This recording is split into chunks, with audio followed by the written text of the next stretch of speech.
आपण पाहणार आहोत.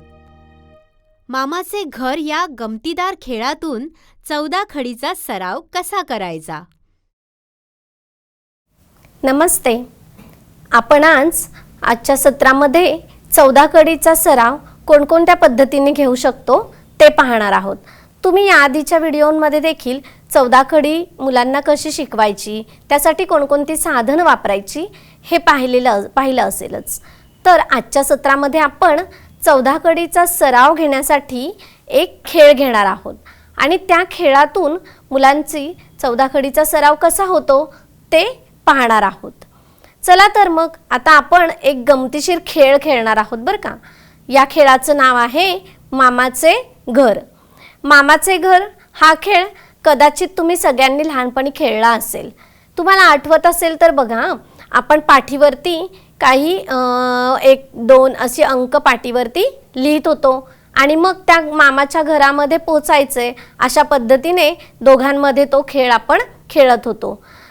तसाच खेळ आज आपण 14 खडीच्या सरावासाठी घेणार आहोत. तर यासाठी आपण काय करूयात, एका ताईंचा सहभाग घेऊया. म्हणजे मग तुमच्या लक्षात येईल की वर्गामध्ये हा खेळ मुलांबरोबर आपण कशा पद्धतीने घेऊ शकतो. चला तर मग खेळ खेळून पाहूया. ताई, येता का हो तुम्ही खेळ खेळायला? हो, येते. छान. आज आपण मुलांचा 14 खडीचा सराव कसा घ्यायचा यासाठी एक खेळ पाहणार आहोत आणि खेळाचं नाव आहे मामाचे घर. मामाचे घर हा खेळ आपण फळ्यावरती मुलांच्या सहभागाने घेऊ शकतो. तसंच तो फरशीवर किंवा पाटीवर देखील घेऊ शकतो किंवा मुलांच्या वहीमध्ये सुद्धा घेऊ शकतो. पण ह्या खेळासाठी दोघांचा आपल्याला सहभाग हवा आहे. ठीक आहे. तर आता मी इथे फळ्यावरती ही अशी 14 खडीची अक्षरं लिहिलेली आहेत.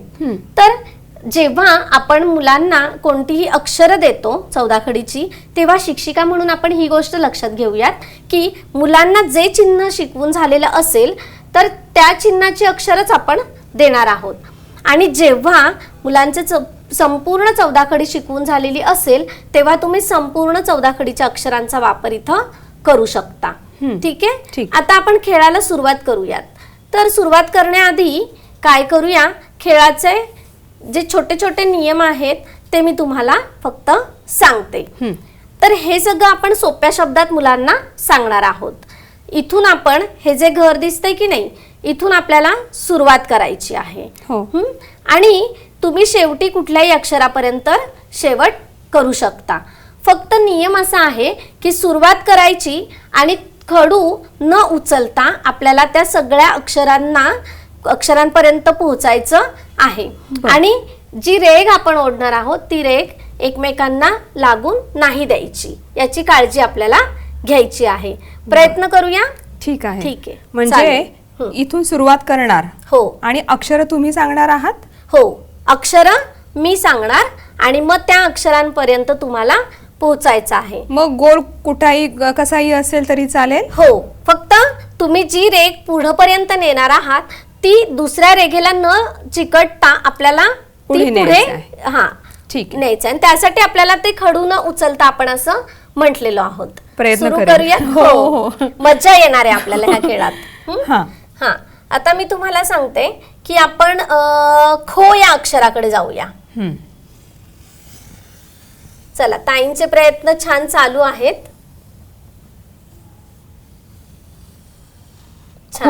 खो पर्यंत तर ताई पोहोचल्यात.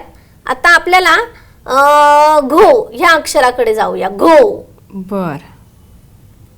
इथे बघा, मी जेव्हा जेव्हा इथे अक्षर सांगते आहे तेव्हा तेव्हा तुमच्या लक्षात येईल की अक्षरांचा उच्चार हा आपल्याला व्यवस्थित करायचा आहे. घो. घो. आणि मुलांनी पण तो उच्चार करून दाखवायचा आहे. तर हे आपण का करतोय, कारण मुलांना ते अक्षर समजलं आहे का हे इथे आपल्या लक्षात येईल आणि उच्चार मुलं कसे करतात तेही समजेल. चला, आता पुढे सो या अक्षराकडे जाऊया. अरे बापरे. बर. बरोबर आहे, बरोबर आहे. सो. छान. आता तुमच्या लक्षात आलं असेल की साधारणपणे आपण हा खेळ कशा पद्धतीने घेऊ शकतो.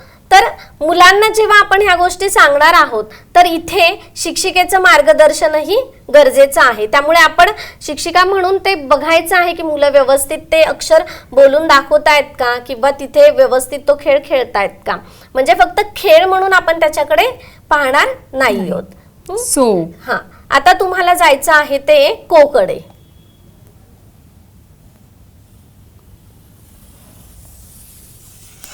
छान ओ.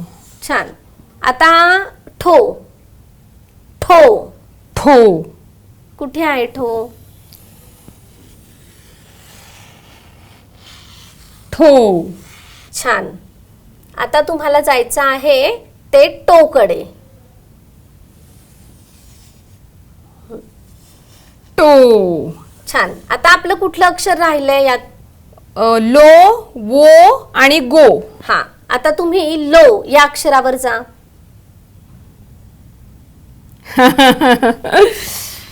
बाहेर पडता येईल का मला? लो. छान. आता आपल्याला वो कडे जायचंय. इथून जाऊ शकते की मी? बघा बघा, प्रयत्न करा. चिकटली नाही हा ताई. हो.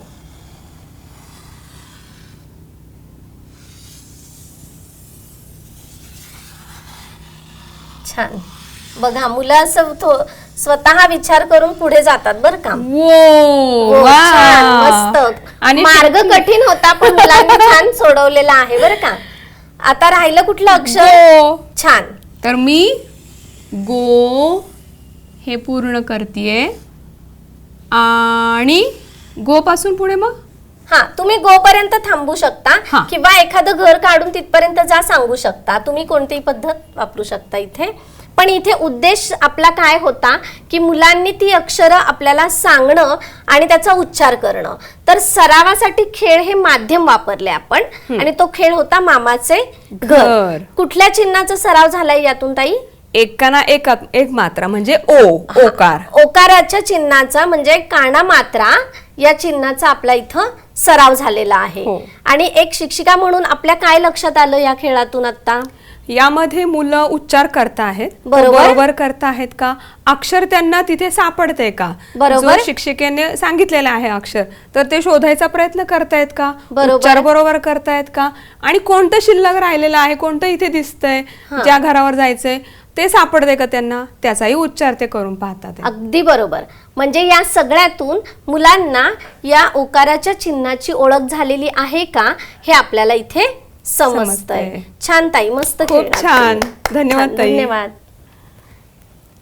पाहिलं तुम्ही की 14 खडी या चिन्हाच्या सरावासाठी आपण मामाचे घर हे खेळ हे माध्यमाचा इथे वापर केलेला आहोत. आणि या खेळातून मुलं हसत खेळत मनोरंजनात्मक किती छान पद्धतीने आपल्याला चिन्ह आणि अक्षराचं मुलांनी ओळखही करून दिली आणि त्याचा उच्चारही केलेला आहे.